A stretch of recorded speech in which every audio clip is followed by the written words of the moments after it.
बेहतर स्वास्थ्य सुविधा देने के दावे के साथ राजस्थान की गहलोत सरकार राइट टू हेल्थ बिल लाना चाहती है, लेकिन निजी अस्पतालों ने इस बिल में खामियां बताकर उसे स्वीकारने से इनकार कर दिया है। हाल ये है कि चिरंजीवी और आरजीएचएस जैसी योजनाओं के तहत मरीजों को भर्ती करना भी निजी अस्पतालों ने बंद कर दिया है। निजी अस्पताल संचालकों का कहना है कि यदि इस बिल में बदलाव नहीं होते हैं तो ये बिल स्वीकार नहीं किया जाएगा। ऐसे में बड़ा सवाल आज यही है कि सरकार और निजी अस्पतालों के बीच शुरू हुई इस रार में आखिर कौन सही है और कौन गलत। इसी को लेकर आज हम करेंगे चर्चा।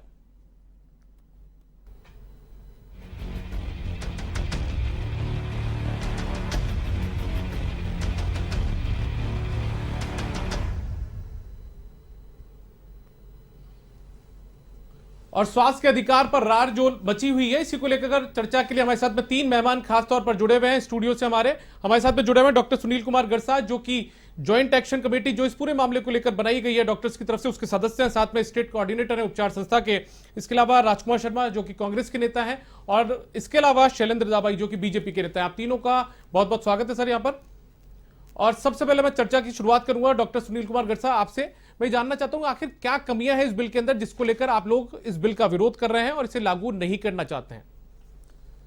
देखो, मेडिकल सेक्टर जो है वो पहले से ही ओवर रेगुलेटेड है। ओवर रेगुलेटेड मतलब इसमें आपको स्टार्ट करने के लिए 54 लाइसेंसेस लेने पड़ते हैं, और उसी के साथ में बहुत सारी संस्थाएं जैसे CMHO है, मेडिकल बोर्ड है, फिर मेडिकल डायरेक्टरेट है, RMC है, CM पोर्टल है, PM पोर्टल है, और नेशनल मेडिकल काउंसिल है, बहुत सारे, और फिर कंज्यूमर कोर्ट भी, कंज्यूमर कोर्ट के अंदर में भी आते हैं। तो बहुत सारे रेगुलेशन है। PCPNDT के तहत भी एक अलग रेगुलेशन है।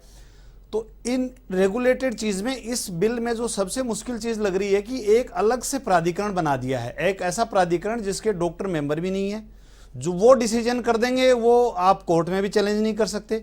और उसमें कुछ लोग ऐसे हैं जो गवर्नमेंट किसी को भी नॉमिनेट कर सकती है, मतलब वो कोई अधिकारी नहीं है, वो कोई भी MLA MP भी नहीं है, बट ऐसे लोग नॉमिनेट हो गए। तो ये एक बड़ी ऐसी चीज है कि ये जैसे ऐसे फीलिंग देता है कि ये एक आदमी को सफोकेशन हो रहा है, जैसे डॉक्टर को गन पॉइंट पे काम करवाया जा रहा है। सबसे बड़ी दिक्कत ये। इसके अलावा पहले जो बिल दिया था गवर्नमेंट ने, बाद में कोई बयान दिया हो, लेकिन हमें भी चेंज करके अभी बताया नहीं है, क्योंकि इसमें यह है कि अभी इमरजेंसी अगर डिफाइन होती है तो हमें पता रहेगा कि हमें किस पेशेंट का इस तरह से इलाज करना है, इसका पैसा कहां से आना है।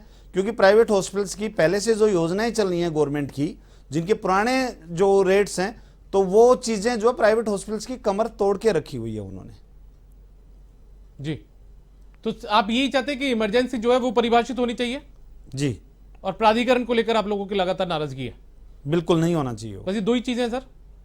नहीं, काफी सारी चीजें हैं। उसके रिलेशन में हमने ये जो अगर बिल देखेंगे तो हिंदी इंग्लिश के मिला के ये 32 पेज का बिल है टोटल, और हमने 49 पेज का इसमें लिख के दिया है कि हमें कहां क्या आपत्ति है और कहां चीज कैसे होनी चाहिए।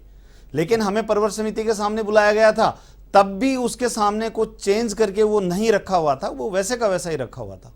जी, चलिए अब डॉक्टर सुनील कुमार गरसा जी ने पूरी बात अपनी रखी है, हम आगे बढ़ते हैं, चर्चा को आगे बढ़ते हैं। हमारे साथ में राजकुमार शर्मा जी जुड़े हुए हैं जो कि कांग्रेस के नेता है। राजकुमार जी, आपने सुना होगा कि तो आखिर वजह क्या है कि चिकित्सकों के साथ बैठकर इस जो खामियां हैं, जो ये बता रहे हैं इनको खामियां लग रही है, उसको दूर करके इसको लागू किया जाए?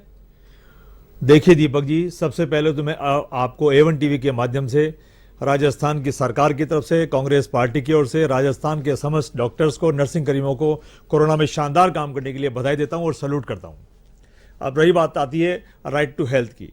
राइट टू हेल्थ बिल हमने सुप्रीम कोर्ट की गाइडलाइन और WHO की जो गाइडलाइन है उसके आधार पर हम लोग बना रहे हैं, और विधानसभा में कुछ दिनों में यह पारित हो जाएगा। प्राइवेट चिकित्सक डॉक्टर्स की कुछ शिकायतें थी, कुछ इनके सुझाव थे जो प्रवर समिति के सामने इन्होंने दिए, और उन सुझावों पे अमल भी किया गया है। 15 तारीख को यह बिल दोबारा से मीटिंग होगी और पेश किया जाएगा। मैं अभी आपके चैनल के माध्यम से समस्त शिक्षकों को, डॉक्टर्स को, नर्सिंग कर्मियों को, जितने भी निजी और प्राइवेट जितने भी अस्पताल हैं, सबको निवेदन करना चाहूँगा कि जो शिकायत आपको लग रही है वो शिकायत आप दर्ज कराएं। निश्चित तौर पे उन शिकायतों का समाधान किया जाएगा। सुप्रीम कोर्ट की जो गाइडलाइन हमको मिली हुई है और WHO की जो गाइडलाइन मिली हुई है, उसी के आधार पर हम ये बिल बनाए हैं और विधानसभा में हम इसको पारित कराने जा रहे हैं। आपने ध्यान होगा कि गुलाब चंद कटारिया जी जो हमारे प्रतिपक्ष के नेता हैं, जो कल उनको असम का गवर्नर बना दिया गया है, उनकी तरफ से जो सुझाव आए थे, उसके बाद प्रवर समिति बनाई गई। उस समिति ने डॉक्टर्स के लोगों को बुलाया, उनकी बात सुनी और उनकी बात सुनने के बाद जितने भी सुधार थे वो सब करने के बाद विधानसभा में बजट पारित किया जाएगा। राजकुमार जी, आप कह रहे हैं कि प्रवर समिति के हमने बना दी है, प्रवर समिति में चर्चा भी हो गई है। आपको पता शनिवार को शाम को 4 बजे प्रवर समिति की मीटिंग हुई थी। उस मीटिंग के बाद निजी जो अस्पताल है उन्होंने फैसला कर लिया है कि जो आपकी महत्वाकांक्षी योजना है ना, आरजीएचएस और चिरंजीवी, जिसका दायरा 10 लाख से बढ़ाकर मुख्यमंत्री ने 25 लाख किया, उसको बंद कर दिया 2 दिन से। देखिए, मैं तो आपके चैनल के माध्यम से समस्त चिकित्सकों को, अस्पताल वालों को निवेदन करूंगा कि कृपया उनको धरती का भगवान कहा जाता है, वो अपने भगवान वाली भूमिका में बने रहें। राजस्थान की सरकार उनको हर प्रकार से सहयोग करने को तैयार है। मरीज के साथ अन्याय नहीं होना चाहिए। राजस्थान सरकार चाहती है राजस्थान का सरकारी अस्पताल भी मजबूत बने, प्राइवेट अस्पताल भी मजबूत बने। सरकार की यह मंशा कतई नहीं है कि प्राइवेट अस्पताल कमजोर हो जाए और सरकारी अस्पताल मजबूत रहे। हम ये चाहते हैं मरीज और अस्पताल के बीच में शानदार सामंजस्य बना रहे ताकि वो प्रॉपर इलाज करा सके और अस्पताल वालों का पेमेंट और जो भी उनकी शिकायतें हैं तमाम तरह से निस्तारित हो सके। ऐसी सरकार की मंशा रही है। तो ये कैसे होगा सर समाधान? आप तो लगातार आंदोलन पे चले गए। निजी जो चिकित्सा संस्थान है वो तो उन्होंने आप लोगों की जो महत्वाकांक्षी योजना उस पर काम करना बंद कर दिया। उसके तहत जो मरीज ये लोग लेते थे, जिससे इलाज करवाते थे, वो बंद कर दिए हैं। हम तो उनसे आपके चैनल के माध्यम से मांग करते हैं कि अपनी हड़ताल को वापस लें। अपनी शिकायतों को मैं फिर निवेदन कर रहा हूं कि सरकार के पास पहुंचाएं। सरकार उनकी समस्या का निदान करेगी। लेकिन मैं आपको निवेदन करूं, सुप्रीम कोर्ट की गाइडलाइन और WHO की गाइडलाइन से ऊपर हम लोग नहीं हैं। चलिए, हमारे साथ में शैलेंद्र दावाई जी भी लगातार जुड़े हुए हैं, जो कि बीजेपी के नेता। एक बार उनका रुख करते हैं। शैलेंद्र जी, आपने सुना होगा डॉक्टर्स का कहना है कि इमरजेंसी जो है वो इस बिल के अंदर परिभाषित नहीं है। प्राधिकरण ऐसा बना दिया जिसपे चिकित्सक नहीं है। और दूसरी तरफ कांग्रेस का कहना है कि हम लोग सिर्फ जो है ना, इनसे गुजारिश करते हैं कि ये जो भी आंदोलन है उसको वापस ले लें। क्या कुछ हल निकल सकता है इसका? देखिए, जब कांग्रेस पार्टी की गहलोत सरकार ये बिल लेकर आई थी विधानसभा में, तो सबसे पहले भारतीय जनता पार्टी ने ही इस जो विधेयक लाया जा रहा था, स्वास्थ्य विधेयक, उसकी कमियों खामियों के बारे में सरकार को अवगत कराया और इतनी जोर से उनको अवगत कराया कि उसको इस बिल को प्रवर समिति के सामने भेजना पड़ा। क्योंकि सरकार जो है सिर्फ एक बिल लाकर अपनी वाहवाही लूटना चाहती है और ये बताना चाहती है कि देखिए हम कितने सजग हैं। जनता का अगर आपको भला करना है, क्योंकि लोकतंत्र में विधानसभा ही सबसे बड़ी पंचायत है और वहीं कानून बनते हैं जो जनता के हित के बनते हैं। और अगर कहीं ना कहीं इस कानून में जनता का हित नहीं हो रहा है तो निश्चित तौर पर इस बिल पे गंभीरतापूर्वक विचार करना चाहिए। और जो निजी अस्पताल हैं, उन निजी अस्पतालों की जो समस्याएं हैं उस पर भी उनको चर्चा करनी चाहिए, क्योंकि बिल में वाकई बहुत सारी खामियां हैं। क्योंकि ये आनन फानन में लाया गया बिल है और इस बिल में जो भी कमियां हैं, जिस हिसाब से अभी डॉक्टर साहब ने बताया कि इमरजेंसी की विवेचना इसमें नहीं की गई है, पैसे का पुनर्भरण कहाँ से होगा, और अगर कोई हार्ट का मरीज आ जाए या प्रसूता आ जाए, उसका एकदम तुरंत इलाज करना पड़े तो उसका कैसे व्यवस्था की जाएगी, उसका पुनर्भरण कैसे होगा। तो कहीं ना कहीं मरीज और डॉक्टर में इस तरह की कोई मतभेद या कोई इस तरह की बात नहीं उठे और जनता को, राजस्थान की जनता को सुलभ न्याय मिल सके, इसके लिए प्रयास सरकार को करना चाहिए। मुझे लगता है कि देखिए, आपने सितंबर में बिल आया था प्रवर समिति में, विधानसभा अध्यक्ष सीपी जोशी जी ने कहा था कि हफ्ते भर में प्रवर समिति बना दी जाएगी, लेकिन 4 महीने बाद प्रवर समिति बनी है। तो आप सोच सकते हैं कि गहलोत सरकार की क्या मंशा है, वो उनकी क्या सोच है जनता को लेकर। आप अगर देखेंगे तो राइट टू हेल्थ जो है वो वैसे भी मौलिक अधिकार है आर्टिकल 21 में, राइट टू लिव में। और जिस हिसाब से भारतीय जनता पार्टी की जो नरेंद्र मोदी जी की सरकार है, उन्होंने इंफ्रास्ट्रक्चर, हेल्थ इंफ्रास्ट्रक्चर को डेवलप करने के लिए 64,000 करोड़ का प्रावधान किया था। और उस हिसाब से आप देखा होगा आयुष्मान भारत योजना बहुत जबरदस्त तरीके से चल रही है, जिसमें 8 करोड़ से ज्यादा लोग लाभान्वित हो रहे हैं। और किस तरह से पहले इंफ्रास्ट्रक्चर डेवलप किया जाए ताकि हमारे लोगों को जो सुविधाएं मिलनी चाहिए, स्वास्थ्य सुविधाएं, वो तुरंत मिलें। यहां एक बहुत बड़ी बात है। अगर राजस्थान की अगर अपन बात करते हैं तो आप राजस्थान में देखिए चिरंजीवी योजना जो चल रही है, आरजीएस योजना चल रही है, इसी को एक आगे बढ़ाकर राइट टू हेल्थ बिल ला दिया गया है। कोई इसमें अलग से कोई प्रावधान नहीं है। मैं आपको बताना चाहता हूं राजस्थान के दर्शकों को कि जो योजनाएं पहले से चल रही हैं उन्हीं को संकलित कर एक आपने अमली जामा पहनाने का काम किया है, कानून बनाने का काम किया है, जबकि इसमें इतनी खामियां रह गई हैं। उसको दूर करना चाहिए, क्योंकि जनता का इलाज, जनता का स्वास्थ्य बहुत इंपॉर्टेंट है। जिस हिसाब से हमने कोरोना काल में 100 साल में ऐसी महामारी आई। कोरोना काल में जो वैक्सीनेशन का काम हुआ वो भारतीय जनता पार्टी के प्रधानमंत्री नरेंद्र मोदी जी के नेतृत्व में भारत में बनी कोरोना वैक्सीन। 220 करोड़ से अधिक हमने वैक्सीनेशन किया और भारत की जनता को हमने बचाने का काम किया। तो कहीं ना कहीं ये सरकार को, जो गहलोत सरकार हठधर्मिता पर आई है, सिर्फ एक राइट टू हेल्थ बिल लाके वाहवाही लूटना चाहती है कि हमने एक कानून बना दिया। मैं इनको याद दिला देना चाहता हूं मेरे कांग्रेस साथी को कि कानून तो आप एंटी चीटिंग बिल भी लाए थे, नकल विरोधी कानून, उसके बाद 3-4 पेपर आप देखिए पेपर लीक हो गए। और जिस दिन शिक्षा मंत्री बीडी कल्ला जी कहते हैं, आप सुनिए उनका स्टेटमेंट, वो कहते हैं कि इतना कठोर कानून लाए कि किसी की हिमाकत नहीं होगी, पेपर लीक हो जाए, और अगले दिन ही सेकंड ग्रेड टीचर का पेपर लीक हो जाता है। तो कांग्रेस की नीति नियत जो है उसके चाल चरित्र में बहुत अंतर है। सिर्फ ये घोषणाएं करना जानते हैं, उनको धरातल पे नहीं ले जाना चाहते। अब डॉक्टर्स जो हैं बड़े स्टेक होल्डर्स हैं, उनकी बात को सुनना चाहिए, उसमें जो भी कमियां हैं उसको दूर करना चाहिए ताकि मरीज को आसानी से इलाज मिल सके और किसी भी तरह की कोई विसंगति या विवाद डॉक्टर्स और मरीजों में नहीं हो। डॉक्टर सुनील कुमार जी, आपने सुना होगा अभी राजकुमार जी को, कांग्रेस के नेता, इनका कहना यह है कि WHO से बड़ा और सुप्रीम कोर्ट की या कोर्ट की गाइडलाइन से बड़ा कोई नहीं है। आपने सुना होगा इनकी बात, और ये तो आपसे अपील कर रहे हैं कि वापस ये जो आपका आंदोलन उसको खत्म कर दीजिए और वापस से आप पहले की तरह काम करना शुरू कर दीजिए। देखो, WHO गाइडलाइन देता है और ये बहुत ही अच्छी बात है। WHO का जहां तक जिक्र है तो जो हेल्थ के अंदर जो चीज आती है, ये जो बिल है इसका नाम ही गलत है, राइट टू हेल्थ है ही नहीं है, ये राइट टू मेडिकल ट्रीटमेंट है। हेल्थ में तो आदमी का खाना पीना भी आता है, पानी भी आता है। पानी में भी अगर राजस्थान में देखें तो फ्लोराइड है, यूरेनियम की मात्रा है, उस पर कुछ नहीं है। इस एक मेडिकल ट्रीटमेंट को आप राइट टू हेल्थ का नाम देके इसको अट्रैक्टिव नाम बना दो, इसका कोई मीनिंग नहीं है। दूसरा, सुप्रीम कोर्ट की बात करो, इसमें एक अथॉरिटी बना दी है जिसके अंदर आईपीसी के अंदर कोई प्रावधान नहीं है कि अथॉरिटी बन सकती है और उसको आप हाई कोर्ट में चैलेंज नहीं कर सकते। तो ये तो सुप्रीम कोर्ट से ऊपर बॉडी बना दी इन्होंने। ये तो जो बिल है इसके अंदर ऐसी बॉडी बना दी कि आप उसको कोर्ट में चैलेंज नहीं कर सकते। तो कोर्ट से ऊपर तो ये खुद ही बना रहे हैं, बिल ही कोर्ट से ऊपर बना रहे हैं। दूसरा, जो राजकुमार जी कह रहे थे कि डॉक्टर भगवान का, डॉक्टर भगवान नहीं है, डॉक्टर इंसान है और उसको सर्वाइव करने दो, सर्वाइव करने दो। डॉक्टर खुद सर्वाइव करेगा तो पेशेंट को बचाएगा, उसके अंदर कला है कि वो पेशेंट को बचा सके। लेकिन आप कहोगे साहब फांसी लगा दी और काम करके दिखाओगे, तो कैसे काम करके दिखाएगा? शैलेंद्र जी सही कह रहे हैं, सही इन्वायरमेंट होना चाहिए। स्टेक होल्डर की जहां तक बात आती है, मैं बता देता हूं, प्राइवेट सेक्टर में जो इलाज लेते हैं वो 60 से 70% लोग इलाज प्राइवेट सेक्टर में होता है। 60 से 70% जो है बेड कैपेसिटी प्राइवेट हॉस्पिटल के टोटल बेड की। कोरोना की जहां तक बात है, अगर प्राइवेट सेक्टर नहीं होता तो कोरोना हैंडल नहीं होता। कोरोना के हैंडल करने में भी प्राइवेट सेक्टर का बहुत बड़ा योगदान है।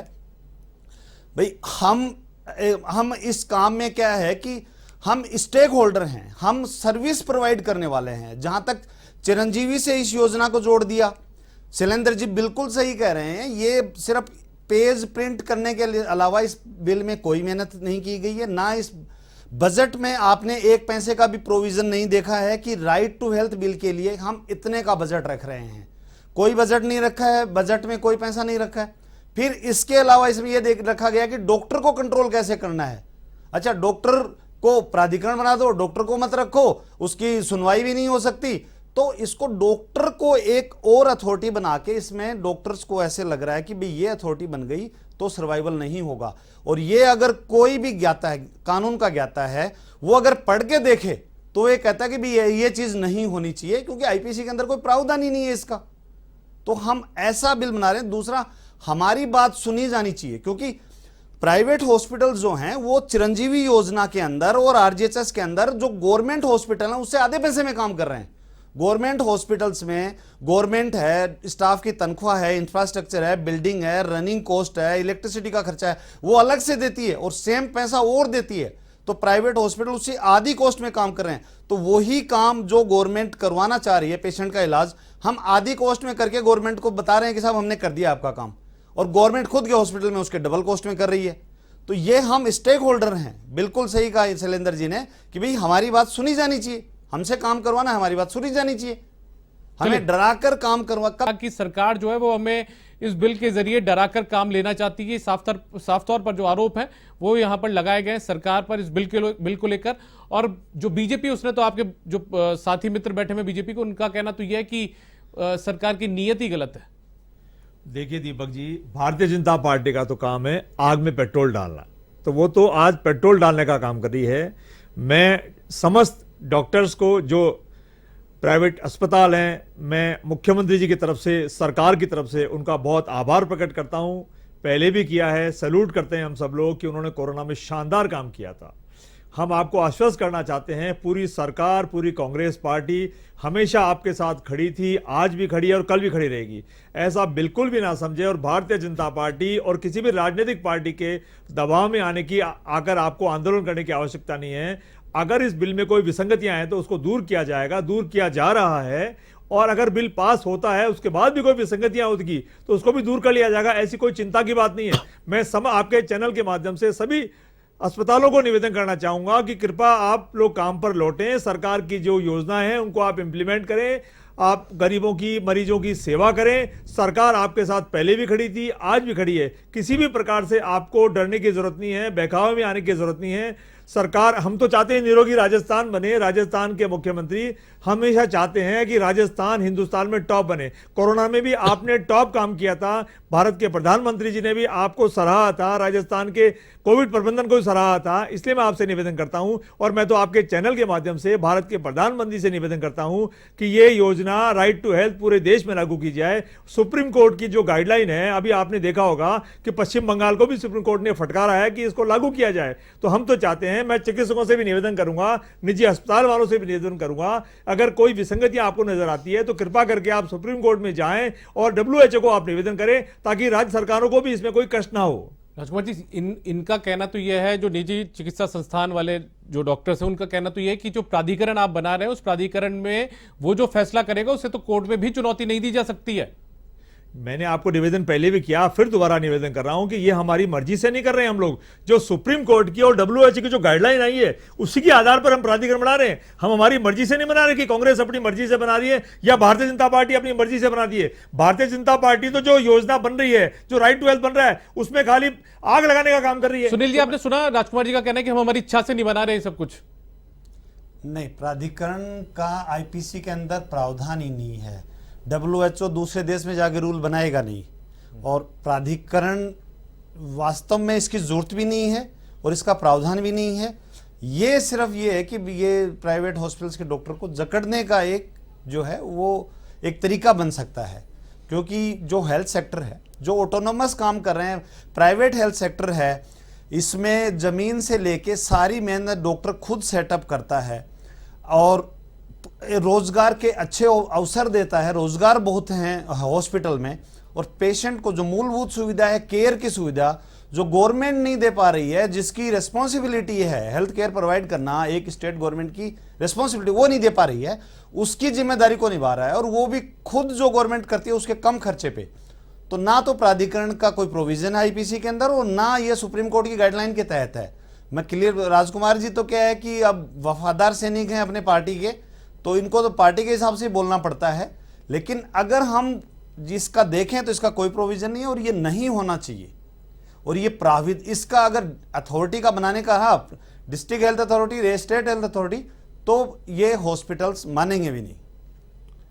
अच्छा, आपको लगता है सुनील जी, आपके और सरकार के बीच की जो ये पूरा जो विवाद शुरू हुआ राइट टू हेल्थ को लेकर, इसको लेकर कहीं ना कहीं आम जनता जो है वो परेशान हो रही है? चिरंजीवी से उसको फायदा मिलने लगा था, वो सरकारी अस्पताल को छोड़कर एक सामान्य व्यक्ति जिसको चिरंजीवी का लाभ मिल सकता था वो जाता था निजी अस्पतालों में और वो वहां जाकर सुविधा ले रहा था, अपना इलाज करवा रहा था। तो उसके सामने एक बड़ी परेशानी, एक बड़ी चुनौती खड़ी हुई है आप लोगों के इस विवाद को लेकर।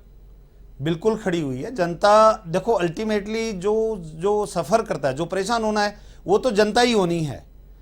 इसीलिए भाई डॉक्टर अलग हैं, डॉक्टर भी जनता के अंदर आते हैं। तो इस तरह से जो अपरिपक्व बिल है, इससे डॉक्टर और जनता दोनों ही परेशान है। और ये वैसे ओवरऑल हिंदी इंग्लिश मिला के 32 पेज का बिल है। अगर डॉक्टरों के साथ में ये बैठ जाएं, ये हो कि साहब एक दिन में तैयार करना है तो एक दिन में भी तैयार करवा के दे सकते हैं कि भाई दोनों को अप्रूव्ड है, जनता को फायदा होगा और जनता इसका फायदा उठा भी पाएगी। तो ऐसा तैयार हो सकता है, लेकिन उसमें सही मंशा की जरूरत है। शैलेंद्र जी, आपने सुना दोनों पक्षों को, आप एक विपक्ष के नाते आप क्या सोचते हैं कि क्या कुछ इसमें हो जाना चाहिए अब, जिससे जो जनता कहीं ना कहीं परेशान होने लगी है उसकी परेशानी भी दूर हो? दीपक जी, बिल्कुल निश्चित तौर पर जनता को लाभ देने के लिए ही कोई कानून बनता है और या कोई योजनाएं बनती हैं। तो इसमें निश्चित तौर पर जो प्राइवेट अस्पताल के डॉक्टर्स हैं उनकी जो मांग है उसको तुरंत बैठ के आपस में बैठ के समाधान करना चाहिए। जिस हिसाब से इन्होंने बताया कि प्राधिकरण है, तो उस प्राधिकरण में आप डॉक्टर्स को भी समुचित प्रतिनिधित्व दे सकते हैं, उनका एक प्रतिनिधित्व दे के उनको सिक्योर भी किया जा सकता है। तो ऐसा नहीं है कि इनके रास्ते नहीं निकाले जा सकते हैं, वो सरकार की मंशा पे डिपेंड करता है। और जिस हिसाब से मैंने आपको बताया कि राजस्थान में हेल्थ इंफ्रास्ट्रक्चर बहुत पुअर है, अभी आपने देखा होगा पीसीसी, पीएससी, सीसी, सीएससी, इनमें ही डॉक्टर्स नहीं है, पैरामेडिकल स्टाफ नहीं है, नर्सेज नहीं है, बिल्डिंग चरमरा गई है। आप देखिए मुख्यमंत्री अशोक गहलोत जी कहते हैं कि निःशुल्क दवा योजनाएं, दवाएं हैं नहीं, मरीजों की हालत आपने देखी होगी किस तरह से SMS medical college, SMS medical hospital में जब मुख्यमंत्री जी स्वयं जाते हैं तब उनके मरीज और अभिभावक कहते हैं कि बाहर से हमको 10-10, 20-20 हजार की दवाइयां खरीदनी पड़ती हैं, जांचों के लिए मशीन प्रॉपर नहीं है, खराब पड़ी है। और मैं एक तरफ यह भी बताना चाहता हूं कि देखिए सरकार जो है ये स्वास्थ्य का अधिकार देना सरकार का काम है, लेकिन अगर हम देखेंगे राजस्थान जो जिस पायदान पर खड़ा है, नीति आयोग की रिपोर्ट हो चाहे आप मेडिकल सर्वे हो, तो 16 जो इंडिकेटर्स बने हुए उसमें 16वें स्थान पर है, तो बहुत नीचे राजस्थान है। तो राजस्थान को अपने इंफ्रास्ट्रक्चर पर भी ध्यान देने की आवश्यकता है। इसीलिए आपने देखा होगा किस तरह से जो माननीय प्रधानमंत्री नरेंद्र मोदी जी हैं वो भारत के इंफ्रास्ट्रक्चर को डेवलप करने की कोशिश कर रहे हैं। जहां एम 2014 से पहले 7 एम हुआ करते थे, कांग्रेस ने 60 साल राज किया, एक 7 एम भी नहीं दे पाए ढंग से, और उसके बाद हमने 8 एम्स और दे दिए भारत को, 15 एम्स आज हो गए। मेडिकल कॉलेज अगर आपकी बात करेंगे 2014 से पहले 384 मेडिकल कॉलेज थे, आज 600 के लगभग मेडिकल कॉलेज हो गए। तो कांग्रेस ने सिर्फ नारे किया है, जुमलेबाजी की है, घोषणाएं की है, वो धरातल पर नहीं आई और उसको कहीं ना कहीं अटका के रख दिया। लेकिन मैं एक बात और प्राइवेट अस्पतालों से भी निवेदन करना चाहता हूं, डॉक्टर साहब बैठे हैं क्योंकि ये उसके स्टेट कोऑर्डिनेटर हैं, तो प्राइवेट अस्पतालों को भी सोचना चाहिए, मरीज जो है वो अगर आ रहा है तो उसकी देखभाल करना ये भी आपका दायित्व होता है। वो अगर आप योजना से जुड़े तो आप उसको ऐसा नहीं कहिए कि पहले आप जांचें करा के लाइए फिर उसके बाद एडमिट करिए, तो फिर जांचों का पैसा मरीज को खर्च करना पड़ता है। तो कहीं ना कहीं आपको भी संवेदनशील होना पड़ेगा प्राइवेट अस्पतालों को, क्योंकि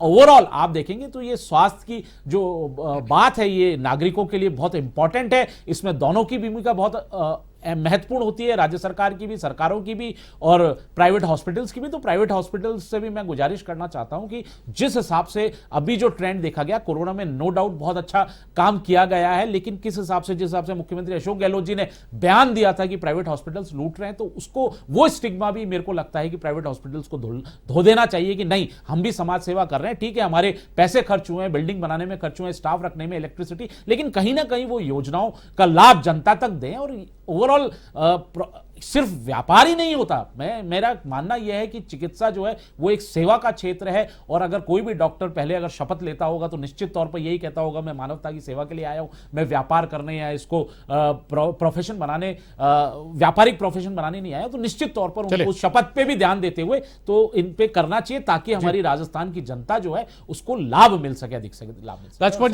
राजकुमार जी, आप सरकार के प्रतिनिधि के तौर पर यहां पर आए, कांग्रेस पार्टी के प्रतिनिधि के तौर पर यहां पर आए, मैं आपसे जानना चाहता हूं एक जनता के नाते कि कब तक इस पूरे मामले को सुलझा लिया जाएगा, कब से वापस आरजीएचएस और चिरंजीवी योजना सरकार शुरू करवा देगी निजी अस्पतालों में?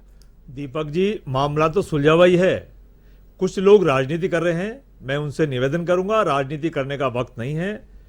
धरती के भगवान हैं डॉक्टर्स, और डॉक्टर्स धरती के भगवान होते हुए अपनी भूमिका को प्रॉपर निभाएं, प्रॉपर निभाते आए हैं, प्रॉपर निभाते आए हैं। और हम तो आपको निवेदन करना चाहते हैं, प्रावधानों को ठीक कर, मैं तो आपको निवेदन करना चाहता हूं कि कोरोना में आपने बहुत शानदार काम किया था, राजस्थान के मुख्यमंत्री चाहते हैं राजस्थान निरोगी रहे, राजस्थान निरोगी रहे, बातें नहीं करिए, काम करके दिखाइए, बातों से काम नहीं चलेगा, सिर्फ घोषणा करना। राजस्थान की गहलोत सरकार घोषणा करना जानती है, आप जानते हो आने वाले टाइम में 6-7 महीने बाद आचार संहिता लग जाएगी, सारी घोषणाएं धरातल पे उतर नहीं पाएगी, सिर्फ जनता को छलावा देने का काम कर रहे हैं। तो ये आप खिलवाड़ नहीं करें, मैं तो निवेदन कर रहा हूं कि आप पेट्रोल डालने का काम नहीं करें, स्वास्थ्य से निजी खिलवाड़ नहीं करें। बहुत अच्छा काम कर रहे हैं राजस्थान में, भारतीय जनता पार्टी के समस्याओं का साथ राजकुमार जी कृपा करके पेट्रोल डालने का काम नहीं करें। मैं आपको रोकना चाहूंगा, राजकुमार जी मुझे संक्षिप्त में बता दीजिए ना, कब तक इस पूरे मामले को सुलझा लिया जाएगा?